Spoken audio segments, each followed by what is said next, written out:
Very warm welcome, everyone, to this Personal Growth Leaders meeting number 116. That's what it shows in Easy Speak. Great, great going. Despite low numbers, we are still doing our meetings regularly, which is really great. The most important thing is we have a core of members who are really into personal growth and who want personal growth leaders to succeed. And that is the most important thing. Once we have that core group of members, I think we can do anything. It's just one of the things that I like is about the impossible word. I read this somewhere. Impossible actually says, I am possible.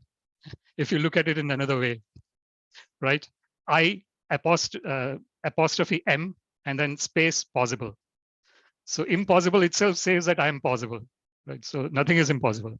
So let's always have that in mind and keep at it, I would say. And one of the nice things today is it seems just sometime back I heard it's called the World Earth Day today. It's quite an interesting concept, I would say. Probably it has been going on for a number of years. I haven't done any search on that. But what I'm assuming is World Earth Day is about giving prominence to sustainability within our planet Earth, which is the only planet that we have in terms of where we live. All of us are living in planet Earth, right? So, and the sustainability part is extremely important, I think, in terms of, for example, humans have this amazing intelligence, and what we are doing with this amazing intelligence is we are deforesting. We are kind of taken off all the forest. We started doing agriculture. Now agriculture has become secondary, and we have started creating concrete jungles, right? So now we are realizing the importance of having forests and bringing back again the ecosystem, which will help the earth to sustain itself. And I think it's really important to recognize this fact that we all have an important part to play in that. So with that, I would like to hand over. Teresa, you're doing the Toastmaster role, is it? Well, I can. Okay. Our Toastmaster for today is Tristiane, and I was in communication with her and told her she hasn't written back. I don't know if Addie Math, did you hear anything this time? No. Okay, so if you want, I can continue then. I can continue. And you go for it. If there's anyone who wants to do Topics Master, anyone volunteering to do, because I don't think we have Topics Master in the role roster at the moment. John raised his hand. Thank you, John. Thank you very much. Okay, so we go on with our meeting then in terms of the sandwich approach that we do, which is we have the speakers first, then we have the table topics, and then we have, it's called PI, I think that's what we used to call it. P for prepared speeches, and then the impromptu speaking, and then the evaluation section. So without further ado, I would like to welcome our first speaker. Before that, actually, do we have grammarian today? We don't have grammarian today allocated. Okay, so let's use the word sustainability as the word of the meeting. Sustainable or sustainability, because it goes very well with the World Earth Day as well, which is today. And then let us welcome our first speaker, Kathy Draper, to the virtual stage. Over to you, Kathy. Here's my timer. There's my timer. Hello, fellow Toastmasters and honored guest. Today, my speech is about humor. My very first pathway was on presentation mastery. I chose to take the path of engaging humor because it terrified me. I find people that excel at humor to be extremely intelligent people. I'm working on that. As many of you know, last fall, after I started this path, I actually jumped into a humor contest, which actually had people from all over the world, as far as Germany, in my little contest. It was a club contest in Kansas City. I actually did pretty well, and I was surprised. There's many things that I learned along the way. Many of you know that I'm a member of Stage Time University, and Darren LaCroix, who is a world champion of public speaking, actually started out with becoming a comedian, and he was not funny at all. So he learned about humor, and I am trying to learn about humor from him. And one of the key things that I've learned about humor and putting it into whether it's a speech or some other type of presentation, is that humor, the key to it is tragedy or awkwardness plus time. Then you create humor. Let me give you some examples of things that happened in my own life that were awkward and how now I can look back at them and see they're funny, just to give you some examples. So I'm going on a date with a gentleman. Now I'm young, I'm living at home with my parents and my brother and sister who are younger than I. At the end of the date, we go to the front porch and the young man decides to try to get a kiss out of me. And when he did, I leaned back and I rang the doorbell. It's 11 o'clock at night. I have now woke up the whole house. Now, at the time, this seemed very awkward, but now I can look at it and reflect on the humor of it in the past. But my parents were not amused at the time. Another story that I look back on that was kind of actually a little bit scary. I get called in by my boss to I worked at a hospital at the time in Dallas, and several of us were called in for a very, very serious meeting, which is unusual. So it was later in the day. I worked night shift at this hospital in the computer room. For those of you that are used to your computers being on your phone, back in the day, and this was in the 80s, I know I'm showing my age. The computer that you have in your phone used to take up a whole room. And there was a raised floor where all the cables were underneath, and the rooms were temperature controlled. I was about to start my shift. They had this big meeting to bring everybody together. So there's hospital administrators, my boss, and myself. The hospital was under construction. And we were informed that due to some errors, the morgue they've already started working on the morgue in the hospital. Yes, I know, shocking, but people do die in the hospital. The hospital doesn't discuss this, but the morgue had been shut down and they did not have anywhere to put the bodies.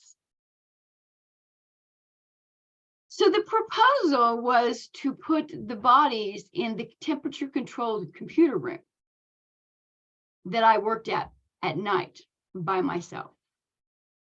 I'm having these visions of people having, the little jerking reaction. I forget the name of it.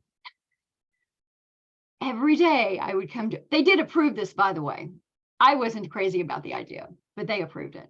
So every day when I come into work, I clock in and I sneak around the door looking in to see if there's a body in my computer off. And then the next day, the same thing, I come in to make sure. Fortunately, to this day, there was never any bodies put in there, and then we got our morgue created. But you can see how, at the time, this wasn't really funny, but I can look at it now with humor. And the screen went black on the timer. And the addition to this is that the name of the hospital that I worked at, the gentleman's name that it was named after was Robert H. Dedman, Dedman. But fortunately, I never had any dead men in my computer room. But one of the keys when you're trying to find humor is when you are writing out a speech, you write your speech first and then look at your stories and find the keys to humor after that. It's hard to actually put the humor into the speech at the time, but look at the stories in your life when you're creating the speech, but write the speech first and find the humor. Because as I've shared already, there are many opportunities in your life if you just look around and reflect, and you can see the humor in your life. Thank you, fellow Toastmasters.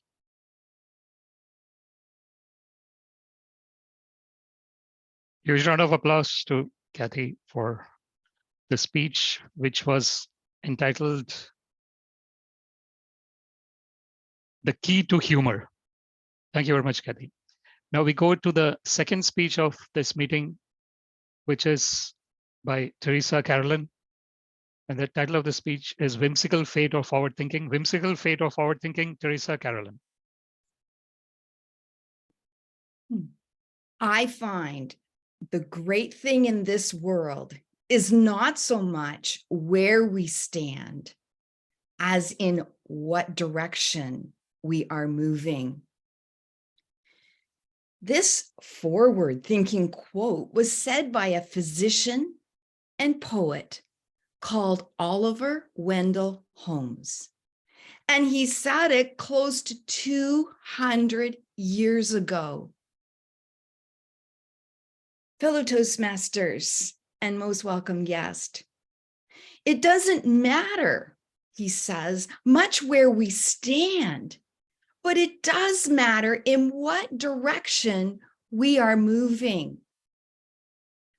Who was this brilliant thinker? A respected physician who made changes in modern medicine and in the care of the patients. We're talking early 1800s. Also, a notable poet. His friends included Ralph Waldo Emerson, Henry Wadsworth Longfellow, and Nathaniel Hawthorne. And did you know that Sherlock Holmes, of course, everyone knows Sherlock Holmes, Conan Doyle's detective, was actually named after Holmes? Doyle and his family so much admired Holmes's artistic talents. Many of Holmes's works were published in the Atlantic Monthly. That's a magazine that's very popular in Canada and in the United States. And guess what? This magazine was actually named by Holmes. I have to say, I was curious. I was curious to find out more about a man whose innovative and progressive words from 200 years ago have stood the test of time. What inspired him to have such a forward glance and become the illustrious man that he was? Was it whimsical fate that favored him, or rather his fortunate upbringing that shaped his forward thinking? Holmes was born in 1809 in Cambridge, Massachusetts, in the United States, to a very prominent family. He was educated at Harvard and also in France. I believe I know why I like this man so much. In a letter to his father, while studying in France, he wrote, "I love speaking French. I love eating French. And I love drinking French." He added, well, from time to time. Remember, it was a letter to his father. In 1861, the American Civil War broke out. And although he was wounded 3 times, he lived to the age of 85. And in 1894, he died, surviving all of his literary friends. At the turn of the century, his son, O.W. Holmes, sat on United States Supreme Court for 29 years. He wasn't like his father, in my opinion. He had more Darwinian tactics. It was the survival of the fittest. His father had modernized patient care in hospitals, not O.W. I would like to share a few quotes from Holmes Sr., which I believe will give you a better insight into this distinguished and learned man's life and mind. And I'd like you to think about the influence his words have on you as you hear them spoken. He said, "Every now and then, a man's mind is stretched by a new idea or sensation and never shrinks back to its former dimensions." A man's mind is stretched. He said, many people die with music still in them, too often because they are always getting ready to live. But before they know it, time has run out. He also said, men, of course, it is the 18th century. Men do not quit playing because they grow old. They grow old because they quit playing. Lastly, he says, we must sail sometimes with the wind and sometimes against it. But we must sail and not drift, not lay at anchor. It does matter that we are going in the direction and not anchored or standing in one place. Will you stretch your mind and broaden your life? Or perhaps you're doing that already in the direction of your greatness? Or are you standing anchored where you presently are, waiting for life to happen? Fellow Toastmasters, will it be said that it was whimsical fate or forward thinking that shaped your life? Mr. Toastmaster. A round of applause to Teresa for a wonderful speech. Thank you very much. Now we go to the second part of the program, which is the impromptu speaking, the I. Turn on. And I would like to invite John Khalid for, first of all, thank you so much for taking up on the fly this role, and please take the virtual gavel and lead the show. Thank you very much. Okay, can you hear me? Yes, we can. Hear me plainly. Yeah. It's because Fatima had to switch hers off and I have to switch mine on. So, so now I can talk on mine. Okay, so I've got 365 here. So I've got plenty to pick from. So whoever wants to go first, I will pick one that I feel that you can do. Okay. So who wants to go first? Oh, Teresa wants to go first. Okay. Okay. Is it Teresa? Yeah, I should say Teresa, shouldn't it? Not Teresa. Okay, Teresa. Are you speaking? Yes. Am I speaking? Ah, that's it. Yeah, I can hear you now. I thought you were talking, but I couldn't see you talking. Right, let's have a look for Teresa. No, I was saving. Oh, yeah, go on then.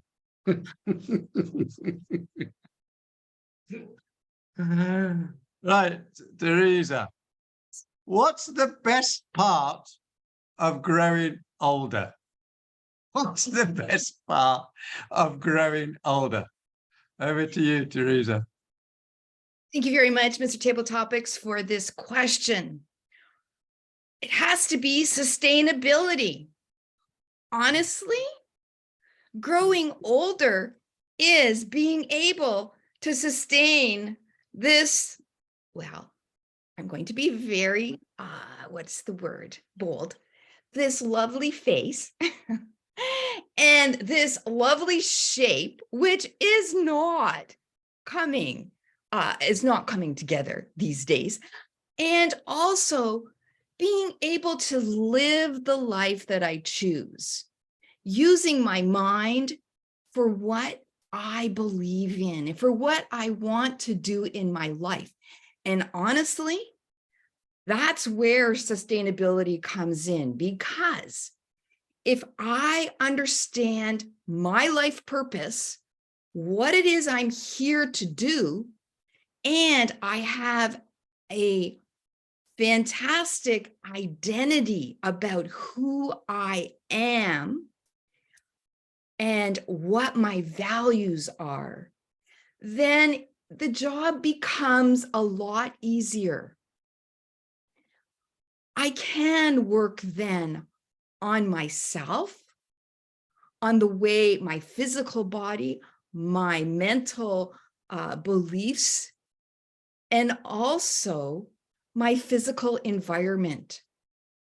Because if I don't have my idea of who I am, I cannot sustain any changes that I want to make in my life. Back to you, Mr. Table Topics. Thank you very much there, Teresa. Okay, who's next? I think we can all have a go. So, all right, Satya, let me have a look for you. Okay, I think I've got one for you. I just had a look and I was looking at it. Okay. Okay. Satya, if you could take a single photograph of your life, what would it look like? Very well then. If you Thanks, could take a single frame of your life, what would it look like?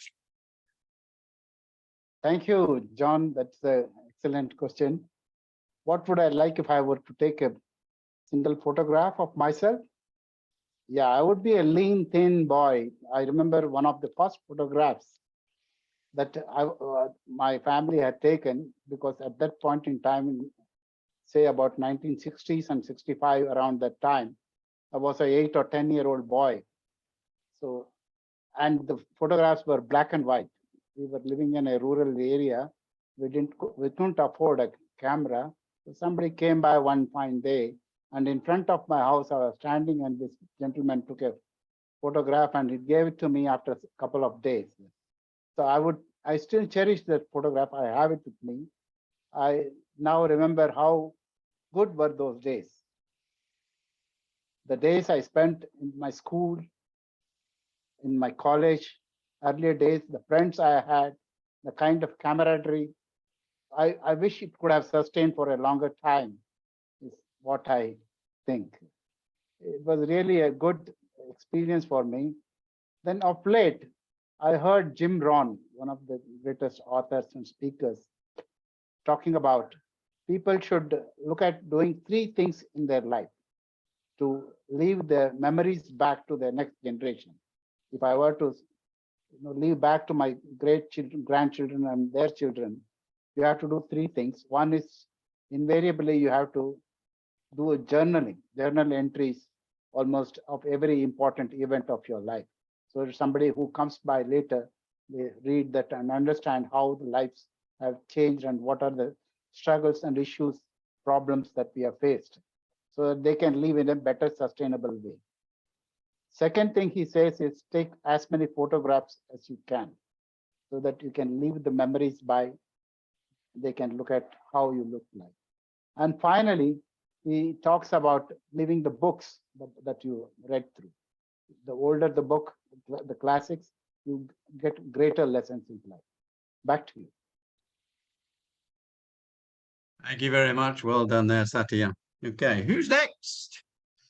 On to the rostrum, Kathy. Okay, Kathy, let's have a Oh, I was thinking of one earlier on, Uh-oh. but it was too easy. Putting me to the test. So, right. Well, I saw it. Oh, it's disappeared now. Oh, Trying to look in no. it. Yeah. Well, I'll give you a reasonably easy one then. Ooh. Uh-oh. Some of them you wouldn't want. Oh yeah, go on then. This will be quite good. Oh, Okay. no. What's the difference between falling in love and being in love? What's the difference between falling in love and being in love? Over to you, Kathy. What's the Wow, difference? that is a really interesting question. I was afraid it was going to be something else. The difference between falling in love and being in love. One of them is the initial reaction when you find a person that you make a connection with. It can be, whether it's physical, whether it's that you connect on just an intellectual level and you have so many things important that you connect with. That's falling in love. But I think the key to being in love is making a choice that when you meet your person, that you continue to work to grow together. Because it's easy for us to sometimes separate and spend a lot of times doing your own thing, and then you grow apart. And I think I see that in a lot of relationships. But being in love is a choice. Falling in love, kind of chemistry, kind of, there's a little lust involved there too. But being in love is a choice on a regular basis to come together, to connect, to do things like, for example, my husband and I will be celebrating 18 years of marriage this fall. And one of the things we're doing, I'm in Toastmasters. He supports my Toastmasters. He's not, the thought of getting in front of people and speaking terrifies him. But he's always there to support me. He's building an airplane out in the garage. But one of the things we're doing right now is learning to play pickleball together. So it's something that we tried golf, not as crazy about that, but pickleball we both enjoy. So it's something we're doing together. So you've got different interests, but then you find interests that you can do together. And I think that's the key, is that you connect, but then you choose to find things to work together. So that is the difference between the two. Thank you. From the expert on marital life. Who's next? I think it's Samesh, isn't it? And then we'll have Jean afterwards. Okay. So Samesh, I've got an easy one for you. Okay. What book has had the greatest influence in your life? What book has the greatest influence in your life? Over to you, Samesh. It's an interesting question, John. Thank you very much for the question. There are many books that are really influential. For example, 7 Habits of Highly Effective People by Stephen Covey. I find that really kind of seminal book, I think, in terms of personal growth. I've actually seen that there are many other organizations who have actually taken a lot from that book. For example, Bob Proctor, when they talk about paradigms in their courses a lot. And the paradigm concept has actually come from Stephen Covey. He talks about the paradigm shift. He gives an example of, and I guess I've probably mentioned this many times, but it's quite an interesting story that he shares in that book about him going out in a park, and then he sees that along with a man, there are few kids who are just behaving boisterously. They are just running around, they are creating havoc, they're creating trouble. Everyone is really in a very bad state of mind, and they're saying that why this man is not controlling those kids. The kids are with him, why he's not controlling them. So he goes to this person, Stephen Covey actually goes to this person, and he asks him, like he asks in a very nice way, that he wants to actually understand why this is going on. And he asks the person, what is it, why you're not able to control your kids? They are behaving so badly.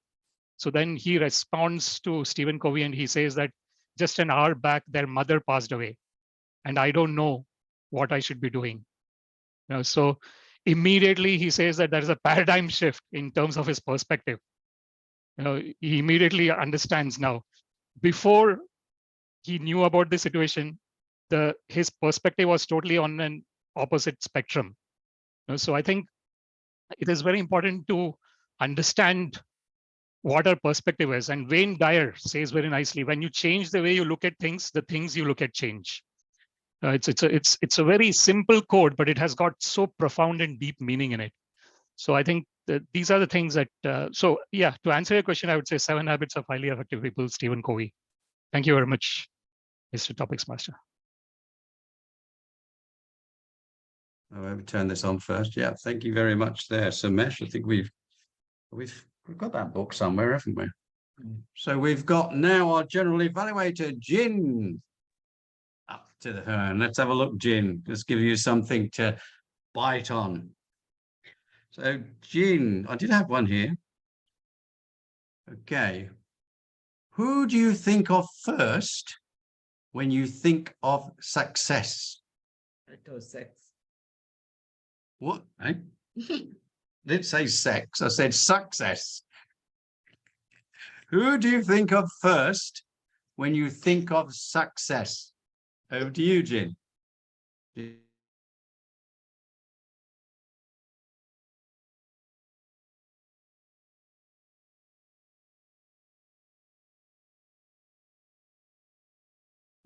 Wow, to be honest, it's really a hard question for me. As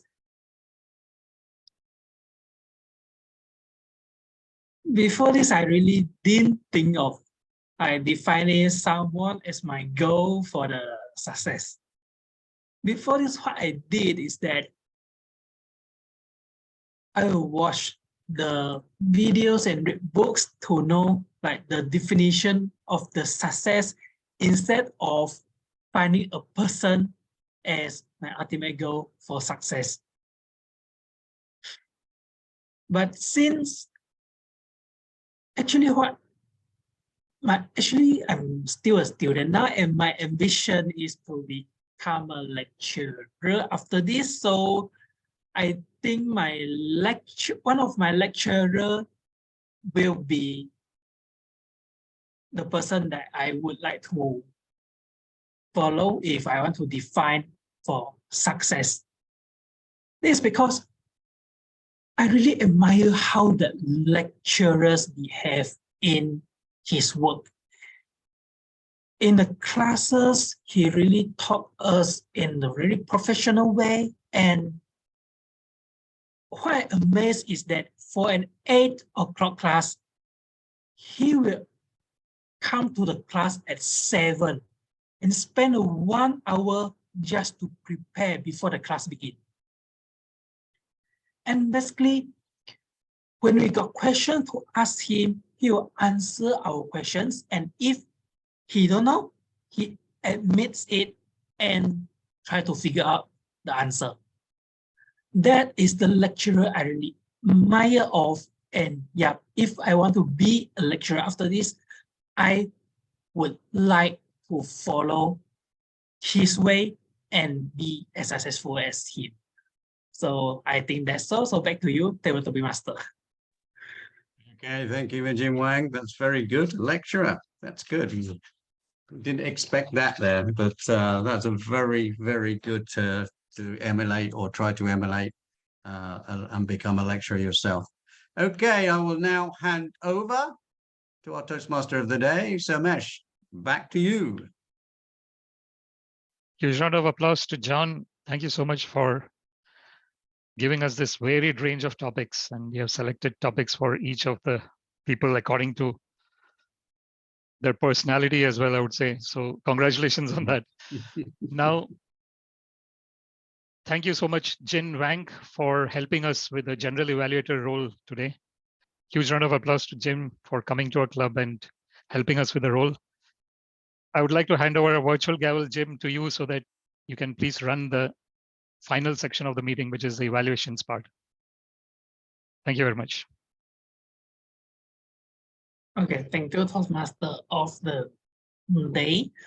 To be honest, it's my first time attending a virtual meeting that's not a Malaysian meeting. So actually, I'm quite afraid if I don't know how should I say, the tone or slang that maybe is not really the formal English or how you guys can bear it. And now is the evaluation session, which the last session of the meeting, and I would like to call out our first evaluator, Satya. Over to you. Thank you, General very well. Evaluator. My congratulations to the speaker, Kathy. Excellent speech, Kathy. I liked your entire narrative about getting out what are the keys to the humor. Quite interesting episodes you narrated. The first one, you brought in Darren Croy, who is one of my favorite orators, speakers. I also found it very interesting that you gave your own personal experience of your first date, perhaps, and ringing the doorbell. I was also amused listening into that episode. Very interesting. And your father was really somewhat surprised at the time, I'm sure. I liked the way you narrated the whole thing. And finally, you gave one more a scary story of you looking at dead bodies, looking for dead bodies rather, in the computer room. Quite interesting. Each one of these examples you gave, how to look for humor in the daily life, was quite interesting and quite a learning lesson for me, particularly. What you should look, and typically I always look at any kind of an engagement or a conversation or any kind of a interaction with anybody. What is it in it for me? What is the lesson I'm going to learn from this conversation? So all in all, I found your speech very interesting, very useful, and inspiring for me. If I were to suggest some kind of improvements for your future speeches, I was looking for some kind of a gestures, some hand movement and all, which I couldn't find. This story which you narrated had a lot of elements when you were talking about taking us from one place to one journey to the other journey. I thought some hand movements could have looked more kind of interesting for a person to grasp the story. The second thing I was also looking at is some kind of an emphasis when you're talking about some particular words, like a dead body, or even the name you said, Robert H. Deadman. Emphasize on the, bring the pitch to a little high so that the listener pays extra attention to, and his memories are sustainably kept in his mind when he remembers your speech on the keys to the humor. All in all, as I said, it was a very kind of an inspiring speech for me, and one good lesson I learned in every interaction, every kind of a experience in life, you should look for some keys to humor and how you are looking at it. My congratulations to you. Back to you, General Leader. Thank you, Satya, for the encouraging evaluations given to the speaker, Katie. I believe not only Katie, but all of us here actually will have learned something from your evaluation. So next, I will pass the floor to the second evaluator, John to evaluate the second speaker, Teresa. John, over to you. Thank you very much, General Evaluator. So, Teresa, this was a very good speech. There was a lot of information. So I would say it's more an informational speech. You evidently done your research. So you presented it very well. So your defining moments in there, I thought were very good. You started off giving us a quote from Wendell Holmes, which I believe is an American sort of thing. So I felt that was good that you started off. You give us the quote there, and we went through it. And then you went through the whole chronological order as you went through his people he knew, a lot of the writers he knew, that he built the Atlantic Monthly. So that was very good. And then he knew Conan Doyle, which is Arthur Ignatius Conan Doyle, an English writer and physician, by the way. So he was the same sort of physician, the same as Wendell Holmes. And I was interested in that Sherlock took the Holmes, not Sherlock, Conan Doyle took the name from Holmes, because when Wendell Holmes died, Conan Doyle was only around in his 20s, 25, 26. So there may have been some lap over there being a physician. So thought that was very good. And I like the way you went through the whole lot, because you at the end, you give us a call to action, which I thought was very well, that call to action at the end. So substantially all the way through, the structure was there. Okay. Something I would like, being an Englishman, of course, that I'd like you to put in. You did mention Conan Doyle. I was quite interested in that, how he got the names, how the connection was, because you just threw the name in that Holmes, that Conan Doyle got his names from Holmes. I was thinking, well, how did you do that? One's in the UK and one's in America. Yeah, did they ever meet? Sort of thing. So I would like to have heard something like that to some of the people that he met. How did they meet? So actually to build on there, the research on there. How did he meet all these people? Was it in America? Was it through his Atlantic Monthly? The articles, did he meet then? And to see some connection, more of a connection between the people that you quoted. Because really, when you think about it, you're just quoting names. Okay. I just looked up Arthur Ignatius Conan Doyle and saw when he was born, and when Wendell Jones died at 85, he was only 26, Conan Doyle. So I was looking to find out the other names when they were about, to see how he interacted with those people. So it'd been nice to have heard that.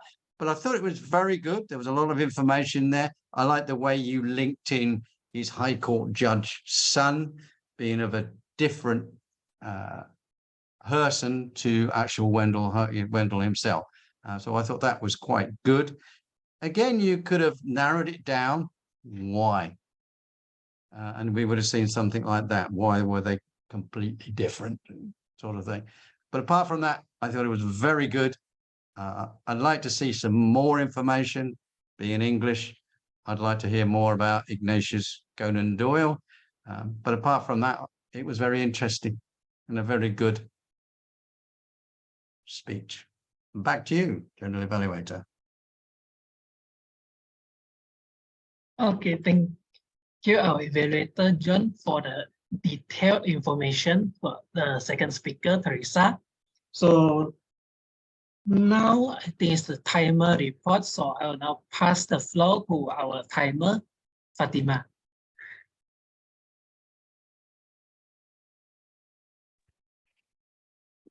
Good day, fellow Toastmasters. You need to mute. Yeah, thank you. It's like switch off, Thank you. Good day, fellow Toastmasters. And thank you, GE. soon is sharing. The timing has been sustained as per the timing by Toastmasters, except for one gentleman. He went way over. Now let me give the timing. For the first speaker, it was 6 minutes and 16 seconds. Teresa, the second speaker, 6 minutes and 53 seconds. For the table topic session, we had all within the time. Teresa, 1 minute and 48 seconds. Satya, 2 minutes and 14 seconds. Kathy, 2 minutes and 17 seconds. Somesh, 2 minutes and 29 seconds. On the dot, nicely done. Jinman, 2 minutes and 7 seconds. Now for the evaluation section, Satya, 3 minutes and 10 seconds. And this gentleman, I don't know, he likes talking. He went 4 minutes and 6 seconds. I want to read time.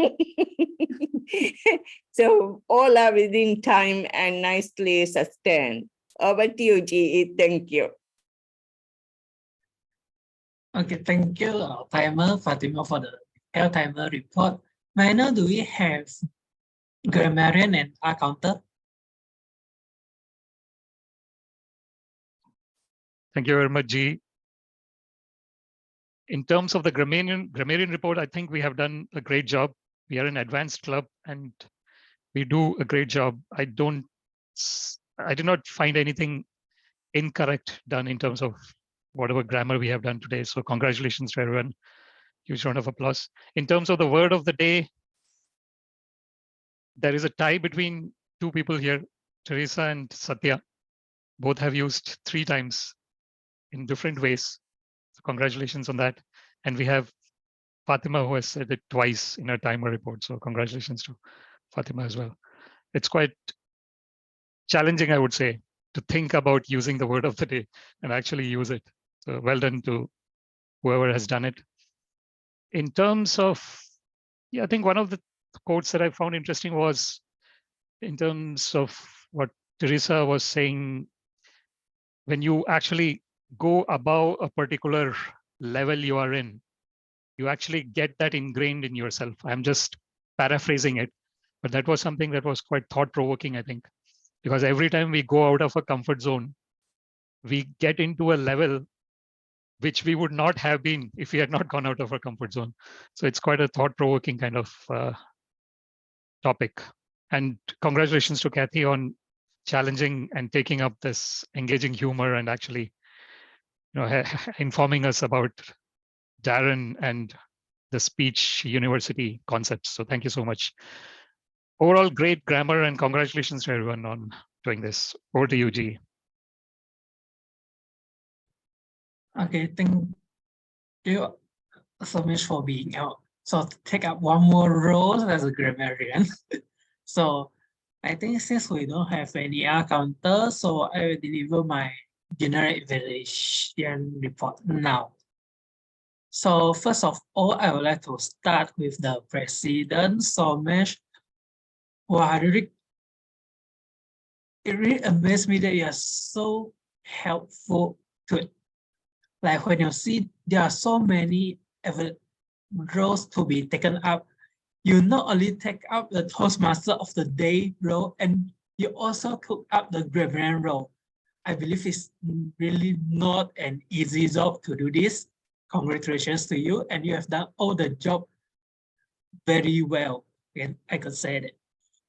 For your presidential speech, I really love that you really start the meeting with an encouraging opening address, and I love the words you said that impossible actually means I'm possible. I really love that. So it actually gives me an idea that after this, if I encounter something I think that is impossible, then I must switch my thought. I'm possible. And also for the Toastmaster of the Day role, you also quickly suggest the word of the day and pass the floor to the speaker when you realize it's actually the time it's already the time for the first speaker to start the speech.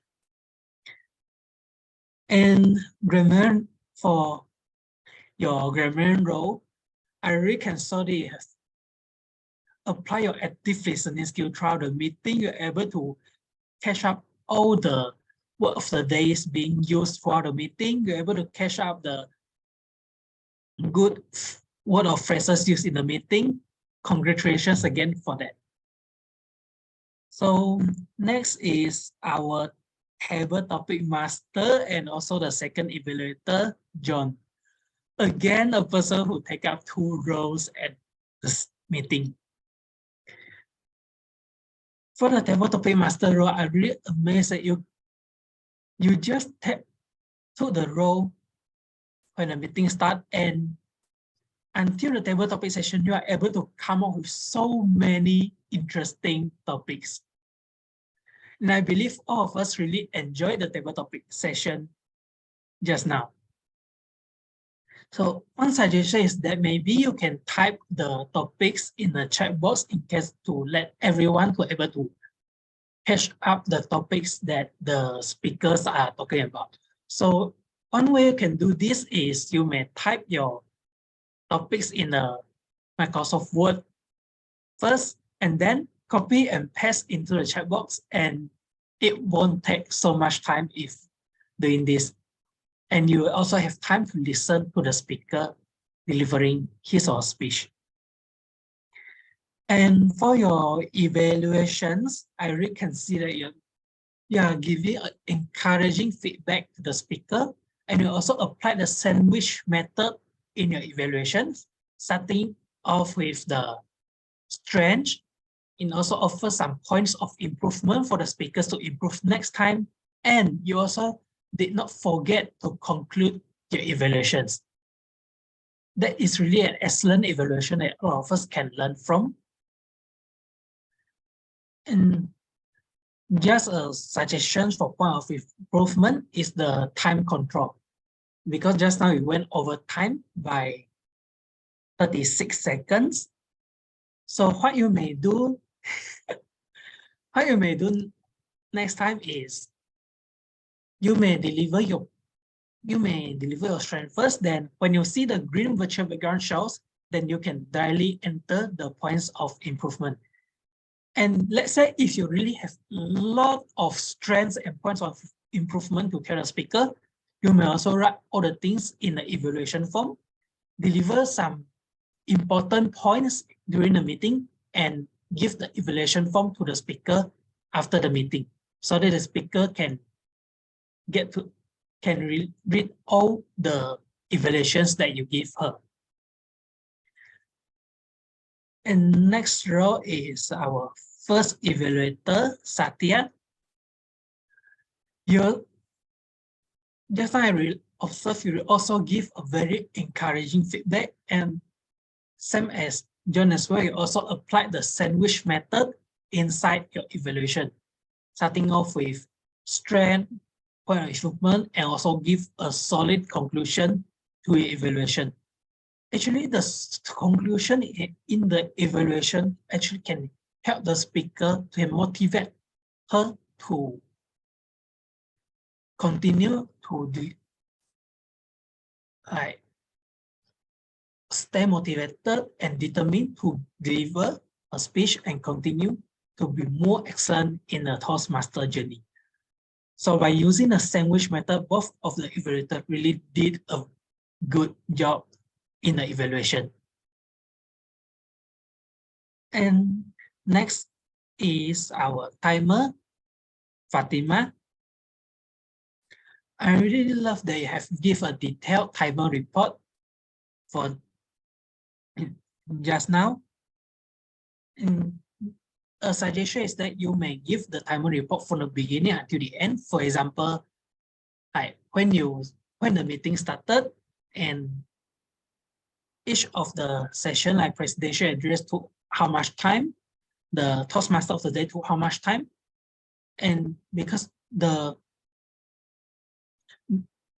full timer report actually can help not only the speaker, but also the role players to know how much time he or she spent and can improve in time management after this.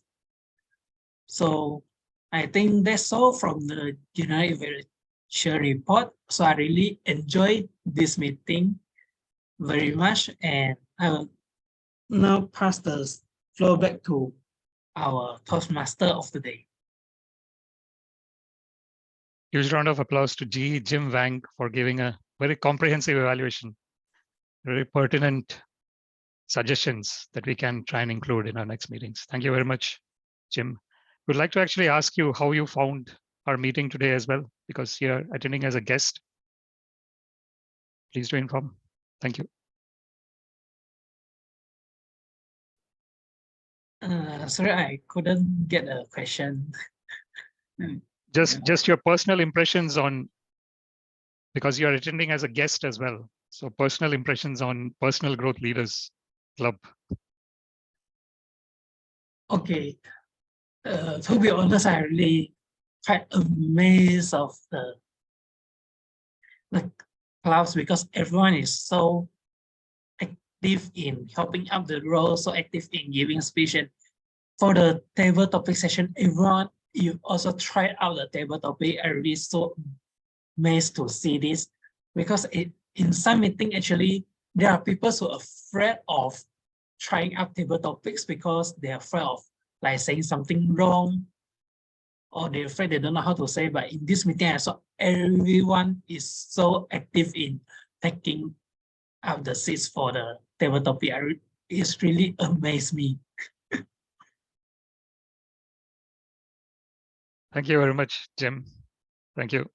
Yes, I think this is what we provide in all the Toastmaster clubs, a safe and supportive environment where people can practice in whatever level they are in terms of their communication skills. And we all support everyone together. So that's what Toastmasters provide. That's the wonderful organization that we are in. So I would like to close this session with a quote which says that a true conservationist and a sustainable person is a person who knows that the world is not given by his fathers, but borrowed from his children. It's quite an important one. That means we are actually living a legacy, and what legacy we want to live is up to us. So with that, I would like to conclude this 116th meeting that we had today. Thank you so much, everyone, for attending. Thank you. And